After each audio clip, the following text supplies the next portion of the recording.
அனைவருக்கும் வணக்கம். நான் உங்கள் 5ஆம் தலைமுறை ஜோதிடர் ராம்குமார் ராஜேந்திரன்.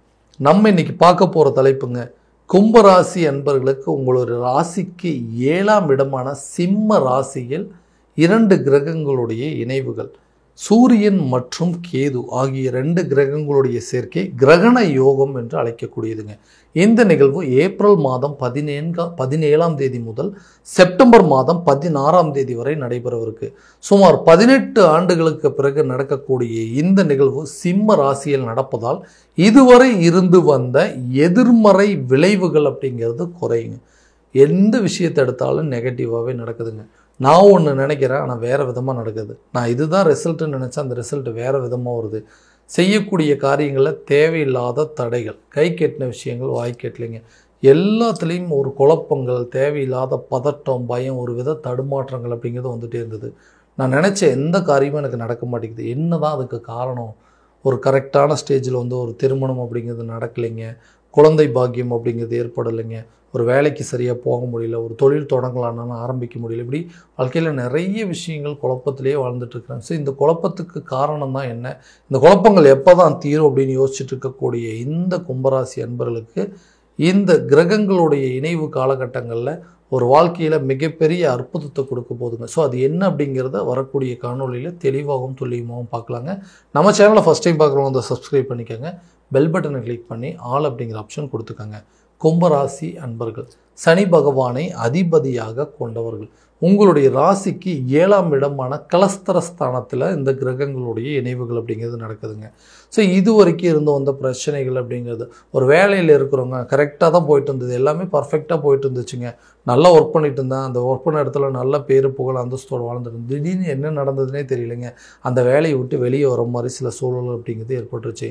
எனக்கு அந்த வேலையில் நிரந்தரமாக இருக்க முடியாமல் போயிடுச்சு. புதுசாக ஒரு வேலை தேடுறோம், அந்த வேலையும் சரியான நேரத்தில் கிடைக்க மாட்டேங்குது. வெளியூர்லேருந்து வெளிநாடு போகணும் அப்படின்னு முயற்சி பண்ணிகிட்டு இருக்கிறேன், அந்த வேலையும் கரெக்டான விதத்தில் அமைய மாட்டேங்குது. நான் படித்த படிப்புக்கு எனக்கு பிடிச்ச துறையில் எனக்கு ஒரு வேலை அப்படிங்கிறது அமையவே மாட்டேங்குது. இவ்வளோ விஷயங்கள் இந்த வேலையில் தேவையில்லாத பிரச்சனைகள் கொடுத்துட்ருக்கு. இது எப்படி தான் சரியாகும் அப்படின்னு கேட்டிங்கன்னா, கட்டாயமாக இந்த 7ஆம் இடம் என்று சொல்லக்கூடிய கலஸ்தரஸ்தானத்தில் இந்த தொழில், கூட்டாளிகள், நட்பு மற்றும் மனைவி ஸ்தானத்தில் இந்த கிரகங்களுடைய இணைவுகள் இருக்கும்போது புதிய வேலை வாய்ப்புகள் உங்களை தேடி வரக்கூடிய ஒரு தருணமாக இருக்க போதுங்க. நிறைய இன்டர்வியூஸ் அட்டன் பண்ணிட்டேங்க, எதுவுமே எனக்கு செட் ஆகலை. அதே மாதிரி எனக்கு பிடிச்ச டிபார்ட்மெண்ட்டில் நான் படித்த துறையில் வேலை செய்யணும்னு ஆசைப்பட்றேன். ஏன்னா இது வரைக்கும் நான் செஞ்ச வேலைகள்லாம் பார்த்திங்கன்னா நான் படித்த படிப்புக்கு தகுந்த வேலையே கிடையாதுங்க. ஏதோ ஒரு சூழ்நிலைகள் வேறு வழி இல்லை, இந்த வேலையை செஞ்சு தான் ஆகணும் அப்படிங்கிற மாதிரி ஒரு ஜாப் கிடைச்சது. அது ஃபினான்ஷியல் சுச்சுவேஷனுங்க, குடும்ப சூழ்நிலை காரணமாக அந்த வேலையில் சேர்கிற மாதிரி வச்சு. ஆனால் எனக்கு படித்த படிப்புக்கும் எனக்கு பிடிச்ச துறையிலே ஒரு வேலை கிடைக்கவே இல்லை அப்படின்னு எதிர்பார்க்குறவங்களுக்கு நிச்சயமாக நீங்கள் எதிர்பார்த்தபடி உங்களுடைய துறைகளில் நீங்கள் ஆசைப்பட்ட மாதிரி ஒரு துறையில் வேலை கிடைப்பதற்கான வாய்ப்புகள் அப்படிங்கிறது கண்டிப்பாக இருக்குதுங்க. அதே மாதிரி வெளியூர் மற்றும் வெளிநாடு வேலைக்கு உண்டான முயற்சிகள் இந்த நேரத்தில் கண்டிப்பாக நடக்குங்க. டிரான்ஸ்ஃபர் எதிர்பார்த்துட்டு இருக்கிற நபர்களுக்கு ஒரு இடத்துலேருந்து இன்னொரு இடத்துக்கு டிரான்ஸ்ஃபர் அப்படிங்கிறது கிடைக்குங்க. புதிய வேலைகள் உங்களை தேடி வரக்கூடிய ஒரு காலகட்டமாக இருக்க போதுங்க. நிச்சயமாக நிறைய விஷயங்கள் உங்களோட வாழ்க்கையில் நீங்கள் எதிர்பார்த்தபடி ஆசைப்பட்ட மாதிரி ஒரு வேலை கிடைப்பதற்கான சூழல் அப்படிங்கிறது கண்டிப்பாக இருக்குங்க. ஓகே, ஒரு இடத்துலேருந்து ஒரு கண்ட்ரியில் வேலை பார்த்துட்டு இருக்குங்க, அந்த இடத்துல விட்டு திடீர்னு ஓகே சொந்த கண்ட்ரிக்கு போகணும் அப்படின்னு எதிர்பார்த்துட்டு இருக்கிறவங்க, அங்கே போயிட்டு ஏதாவது புதுசாக ஜாபுக்கு ஜாயின் பண்ணலாமா, இல்லை இது புதுசாக ஏதாவது பிஸ்னஸ் ஸ்டார்ட் பண்ணலாமா அப்படின்னு நினைக்கிறவங்களுக்கு கூட இந்த காலகட்டங்களில் அதுக்குண்டான முயற்சிகள் உங்களுக்கு ஒரு நல்ல பங்களிப்பை கொடுக்குங்க. நீங்கள் எதிர்பார்த்த முயற்சிகள், வாழ்க்கையில் நிறைய நிகழ்வுகள் எதிர்பார்த்துருப்பேன், அந்த நிகழ்வுகள் வெற்றி பெறக்கூடிய ஒரு காலகட்டமாக இருக்க போது அதுக்குண்டானபடி பிளான் பண்ணுறதுக்கான காலகட்டமாகவும் இது இருக்க போதுங்க. ஸோ தொழில் ரீதியாக இருக்கக்கூடிய நபர்கள் தொழில் ரீதியாக நிறைய சூழ்நிலைகள் அப்படிங்கிறது சந்திச்சாச்சுங்க. ஏன்னா இந்த தொழிலில் தேவையில்லாத நஷ்டங்கள், ஜென்மசனி நடந்துட்டு இருந்த காலகட்டங்களே என்னமோ தெரியலைங்க, இல்லை ஜென்ம ராகு நம்மளுடைய ராசிக்கு வந்ததுனால இன்னும் தெரியலைங்க, எல்லாமே திடீர்னு லாஸ் ஆயிடுச்சுங்க. எல்லாமே நான் எதிர்பார்த்ததை விட மோசமான ஒரு சூழ்நிலைக்கு போயிட்டு இருந்தது. நல்ல லாபகரமாக போயிட்டு இருந்த ஒரு பிஸ்னஸ்ஸு இன்றைக்கி தேவையில்லாத நஷ்டங்களாக ஏற்பட்டு இருந்தது. அதுலேருந்து என்னால் ரெக்கவர் ஆகி வெளியே வரவே முடியல. கடன் அதிகமாகிடுச்சு. இந்த பிஸ்னஸ் சக்ஸஸ்ஃபுல்லாக ரன் பண்ணணும் அப்படிங்கிற டவுட்டே எனக்கு வந்துடுச்சு. அந்த மாதிரி நிலைகளுக்கு அளவுக்கு கொண்டு போயிடுச்சுங்க. இந்த ப்ராப்ளம் எப்போ தான் சால்வ் ஆகும்? ஏன்னா கூட வேலை பார்த்துட்டு இருந்தோம், கூட ஒர்க் பண்ணிட்டு இருந்த பார்ட்னர்ஸும் சரி, திடீர்னு தேவையில்லாத விதத்தில் அவங்களுடைய விலகலும் சரிங்க, ஃபினான்ஸ் லெவலில் எனக்கு தேவையில்லாத பிரச்சனைகள் அப்படிங்கிறது கொடுத்துட்டு இருந்தது. ஸோ கூட இருந்த நபர்கள் எல்லாமே திடீர்னு எனக்கே பகையாக மாறிட்டாங்க.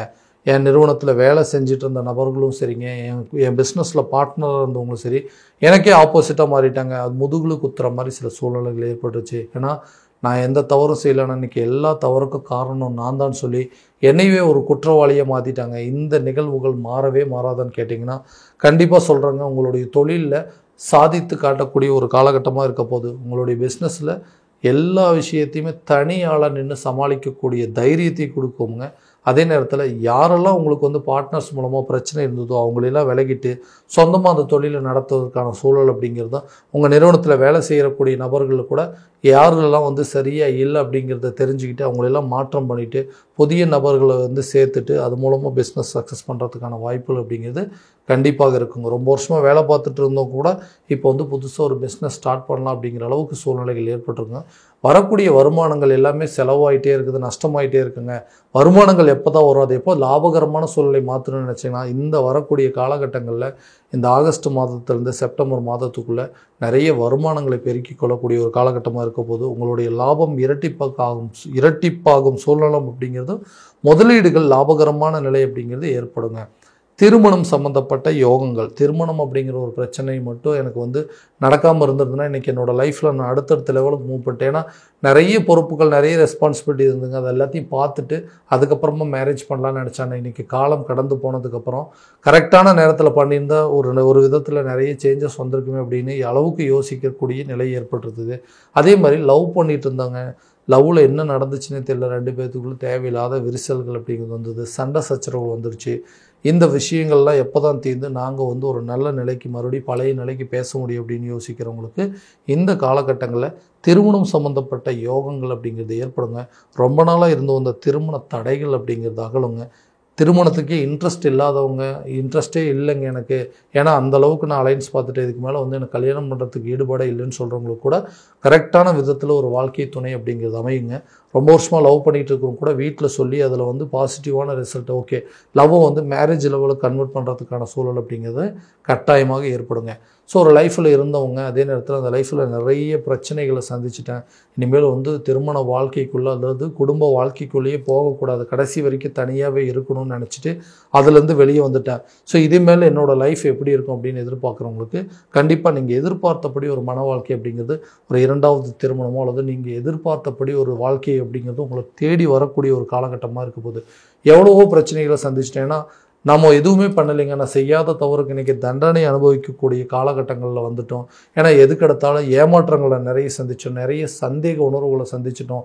இந்த மாதிரி விஷயத்திலிருந்து மறுபடியும் போய் அதே குடும்ப வாழ்க்கையில் வந்து ஈடுபடணுமோ அப்படிங்கிறதுனால கடைசி வரைக்கும் தனியாகவே இருந்துடலாம் அப்படிங்கிற அளவுக்கு சூழ்நிலைகள் ஏற்பட்டுச்சு.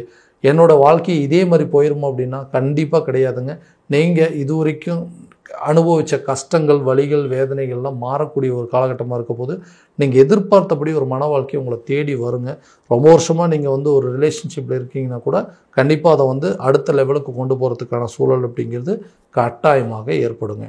குழந்தை இல்லாத தம்பதியினருக்கு குழந்தை பாக்கியம் அப்படிங்கிறது கண்டிப்பாக ஏற்படுங்க. ஏன்னா நீண்ட நாட்களாக அந்த குழந்தை பாக்கியம் ஒரு பெரிய தடையாகவே இருக்குங்க. இதனால் நிறைய மன உளைச்சலை, நிறைய கஷ்டங்கள் அப்படிங்கிறது அனுபவிச்சிட்டேன். ஸோ இதுக்கு மேலே என்னால் வந்து ட்ரீட்மெண்ட்டே எடுக்க முடியாதுன்னு அந்தளவுக்கு மருத்துவ ரீதியாக நிறைய முயற்சிகள் பண்ணியும் இன்றைக்கி வந்து வெற்றி அடையலை. நிறைய ஹாஸ்பிட்டல் பார்த்தாச்சு, நிறைய கோயிலுக்கு போயிட்டு வந்துட்டாங்க, எதுவும் பலனும் நடக்கலைன்னு சொல்கிறவங்களுக்கு குழந்தை பாக்கியம் ஏற்படுவதற்கான முயற்சிகள் இந்த காலகட்டங்கள் நடக்கும். இந்த ஐவிஎஃப் செயற்கை கருத்தரிப்பு மூலமாக நீங்கள் எடுக்கக்கூடிய முயற்சி கூட கண்டிப்பாக நல்ல பலன் அப்படிங்கிறது கொடுக்குங்க. பிரிந்த கணவன் மனைவிகள் ஒற்றுமைக்கு உண்டான யோகங்கள் அப்படிங்கிறது இருக்குங்க. ஏன்னா கணவன் மனைவிக்கிடையே நிறைய சண்டை சச்சரவுகள், எதுக்காக சண்டை போடுறோன்னே தெரியலைங்க. ஒரு பிரச்சனை அப்படிங்கிறது பேசுனா தீந்துரும், ஆனால் எதுக்காக அந்த பிரச்சனை வந்ததுன்னே பேசாமல் இருந்தோம் அப்படின்னா வாழ்க்கை பூரா அதே சூழ்நிலையில் தான் ஓடிட்டு இருக்குங்க. ஏன்னா ஒருத்தருக்கு ஒருத்தர் அண்டர்ஸ்டாண்டிங்கே கிடையாதுங்க. நீங்கள் தப்பு பண்ணீங்களா, நான் தப்பு பண்ணலான்னு சொல்லி தவறுகளை வந்து சுட்டி காட்டுறதுலேயே வாழ்க்கை ஓடிட்டுருக்கே தவிர அந்த தவறுக்கு உண்டான தீர்வுகள் என்ன, அந்த தவறுக்கு என்ன தான் பிராய்ச்சித்தம் அப்படிங்கிறத பார்க்காம இருக்கோம். ஸோ எதுக்கு எடுத்தாலும் சண்டை போட்டுருக்குங்க. லவ் பண்ணும்போது காலகட்டங்களையும் சரிங்க, கல்யாணம் ஆனதுக்கப்புறமும் சரிங்க, இன்றைக்கி வரைக்கும் அதே பிரச்சனைகளை தான் ஓடிக்கிட்டு இருக்கு. ஸோ இந்த மாதிரி பாதிப்புகள் அப்படிங்கிறதெல்லாம் விலகாத, எங்களுக்குள்ள ஒரு நல்ல அண்டர்ஸ்டாண்டிங் அப்படிங்கிறது ஏற்படாதான், ஒருத்தருக்கு ஒருத்தர் மாற்றி மாற்றி குறை சொல்கிறாங்க, தேவையில்லாத நபர்களுடைய தலையீடுகள் வந்ததுனால தான் இன்றைக்கி குடும்பமே சின்னாபனமாக செதஞ்சு கிடக்குது. ஆளுக்கு ஒரு திசையில் வாழக்கூடிய நிலைகள் அப்படிங்கிறது ஏற்பட்டுருது. என்னை பற்றி புரிஞ்சிக்கவே மாட்டாங்களா, கணவன் மனைவி பற்றி புரிஞ்சிக்கவே மாட்டாங்களா, மனைவி கணவனை பற்றி புரிஞ்சிக்க மாட்டாங்களா, அல்லது பெத்த குழந்தைங்க நம்ம அப்பா அம்மாவை புரிஞ்சிக்க மாட்டாங்களான்னு சொல்லி இந்த ஏக்கத்திலேயே பாதி வாழ்க்கை ஓடிட்டு இருக்குங்க.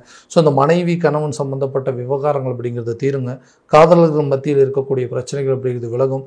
ஒருத்தருக்கு ஒருத்தர் என்ன பிரச்சனை, யாருனால பிரச்சனை, எதனால் பிரச்சனை அப்படிங்கிறது பேசி தெரிஞ்சுக்கிட்டு அவங்களுக்குள்ளே இருக்கக்கூடிய பாதிப்புகள் எல்லாம் என்ன, எதனால் இந்த மாதிரி நம்மளோட லைஃப் இருக்குது, ஏன் இன்னைக்கு டிவோர்ஸ் வரைக்கும் கொண்டு போயிருக்கு அப்படிங்கிறத பேசி அந்த பிரச்சனையை தீர்த்து கொள்ளக்கூடிய ஒரு தருணமாக இருக்க போதுங்க. புதிய சொத்துக்களுக்கு உண்டான சேர்க்கை, வீடு வாங்கக்கூடிய யோகம், வீடு கட்டக்கூடிய யோகம், வண்டி வாங்கினதுக்கு உண்டான யோகங்கள் எல்லாமே கட்டாயமாக இருக்க போகுது. அதாவது குடும்ப உறுப்பினர்கள்லாம் சேர்ந்து எங்கேயாவது வெளியூர் மற்றும் வெளிநாடு பயணங்கள் மேற்கொள்வதற்கான வாய்ப்புகள், சுற்றுலா சென்று வருவதற்கான வாய்ப்புகள், ஆன்மீக காரியங்கள் ஈடுபடுறது, கோயில் குளங்களுக்கு போயிட்டு வர்றதுக்கான வாய்ப்புகள் எல்லாமே இந்த காலகட்டங்களே உங்களுக்கு நிச்சயமாக நடக்குங்க. ஆரோக்கியத்தில் கண்டிப்பாக கவனம் செலுத்தணுங்க. ஆரோக்கியம் ரீதியாக நிறைய பாதிப்புகள் அப்படிங்கிறது ஏற்படுங்க. அந்த ஆரோக்கியத்தை இந்த காலகட்டங்களில் கரெக்டான விதத்தில் ட்ரீட்மெண்ட் எடுத்திங்கன்னா ஹெல்த்தில் இருக்கக்கூடிய பாதிப்புகள் உங்களை விட்டு டோட்டலாக விலகும். கரெக்டாக தூங்குங்க. தூக்கமின்மை பிரச்சனைகள் அப்படிங்கிறது ஏற்படுவதற்கான வாய்ப்பு இருக்குங்க. அதனாலேயே உங்களுடைய ஆரோக்கிய கெடுதல்கள் அப்படிங்கிறது ஏற்படும். ஸோ கரெக்டான உணவு பழக்க வழக்கங்கள் அப்படிங்கிறது ஏற்படுத்திக்கங்க. ஆரோக்கியம் சார்ந்த விஷயத்தில் உடற்பயிற்சி மேற்கொள்வது நல்ல பலன் அப்படிங்கிறது கொடுக்குங்க. கல்வியில் நல்ல ஒரு முன்னேற்றம் இருக்கும். கல்வி சார்ந்த விஷயத்தில் குழந்தைங்களுடைய கல்வியில் வெளியூர் அல்லது வெளிநாடு சென்று படிப்பதற்கான வாய்ப்புகள், கல்வியில் இதுவரை இருந்த அந்த ஞாபக மறதிகள் அப்படிங்கிறது படிப்படியாக விலகுங்க. தேவையில்லாத வீண் விரயங்கள் நஷ்டங்கள் அப்படிங்கிறது ஏற்படுறதுக்கு கண்டிப்பாக இந்த அதாவது கல்வி சம்மந்தப்பட்ட சில விரயங்கள் அப்படிங்கிறது கட்டாயம் இருக்கும். ஞாபக மறதிகள் அப்படிங்கிறது குறையுங்க. கல்வியில் இது வரைக்கும் நாட்டம் இல்லைன்னு சொன்னவங்க கூட கல்வியில் நல்லா இன்ட்ரெஸ்ட் எடுத்து படிப்பதற்கான வாய்ப்புகள் அப்படிங்கிறது இருக்குங்க. ஸோ அடுத்ததாக கடன் ரீதியாக இருக்கக்கூடிய பாதிப்புகள் படிப்படியாக விலகும். எதுக்காக கடன் வாங்கினேன்னே தெரியல, இந்த கடன் இன்னைக்கு வளர்ந்து நிற்கிது. ஸோ அந்த கடனை எப்படியாவது அடைக்கணும்னு முயற்சி பண்ணிட்டு இருக்கேன். அந்த முயற்சிகள் எனக்கு சப்போர்ட் பண்ணுறதுக்கு குடும்ப உறுப்பினர்களோ அல்லது நண்பர்களோ எல்லாருமே நமக்கு உதவி பண்ணுவாங்கன்னு நினச்சோம். ஆனால் நம்ம நிறைய பேர்த்துக்கு உதவி பண்ணியிருக்கோம், நமக்கு யாருமே உதவி பண்ணலையே அப்படிங்கிற ஆதங்கங்கள் இருந்துகிட்டே இருக்குங்க. அந்த அமைப்புகள் அப்படிங்கிறது மாறும். இவங்கக்கிட்ட இது வரைக்கும் எதிரிகளாக இருந்தவங்க கூட உங்கள்கிட்ட நண்பர்களாக மாறி உங்களுக்கு உதவி செய்யக்கூடிய ஒரு காலகட்டமாக இருக்க போதுங்க. பிரிந்து சென்ற நபர்கள் கூட ஒன்று சேருவதற்கான சில சூழல் அப்படிங்கிறதும், பண தேவைகள் அப்படிங்கிறது கரெக்டான நேரத்தில் பூர்த்தி ஆகுங்க. இருக்கிற பணத்தை வச்சு ஏதாவது ஒரு விதத்தில் எல்லாத்தையும் சரி பண்ணிடலாம்னு நினச்சா நீங்கள் எதிர்பார்த்த இடத்துலேருந்து அந்த தொகைகள் உங்கள் கைக்கு சேருங்க. கடனை அடைப்பீங்க. கண்டிப்பாக ஒரு நல்ல சூழல் அப்படிங்கிறது உங்களுக்கு ஏற்படுங்க. இது வரைக்கும் எதிரிகள் எல்லாமே உங்களுக்கு நண்பர்களாக மாறுவாங்க. விட்டுட்டு போனவங்க கூட சேர்றதுக்கான சூழல் அப்படிங்கிறது ஏற்படுங்க. ஸோ இது எல்லாமே பார்த்திங்கன்னா கோச்சார ரீதியான பலன்கள் மட்டும்தாங்க. இந்த பலன்கள் அனைத்து உங்களுக்கு நடக்குமானா உங்களுடைய சுய ஜாதகத்தை முழுமையாக தெரிஞ்சுக்கிட்டு அதற்குண்டானப்படி ஒவ்வொரு முயற்சி எடுத்திங்கன்னா வாழ்க்கையில் எல்லா விதமான வெற்றிகள் அப்படிங்கிறது உங்களுக்கு கிடைக்குங்க. ஸோ உங்களுடைய ஜாதகத்தை எங்கிட்ட பார்க்கணும்னு விருப்பப்பட்டீங்கன்னா கீழே தெரியிற நம்பருக்கு கான்டாக்ட் பண்ணி அப்பாயின்மெண்ட் ஃபிக்ஸ் பண்ணிக்கோங்க. அப்படி இல்லையா உங்களோட ஜாதகத்தை வாட்ஸ்அப் மூலமாக அமைச்சிச்சிங்க அப்படின்னா தெளிவான முறையில் கணிச்சு துல்லியமான பலன்கள் அப்படிங்கிறது உங்களுக்கு தெரியப்படுத்தப்படுங்க. மீண்டும் அடுத்த காணொலியில் உங்களை சந்திக்கும் வரை உங்களிடமிருந்து விடைபெறுவது உங்கள் ராம்குமார் ராஜேந்திரன். நன்றி.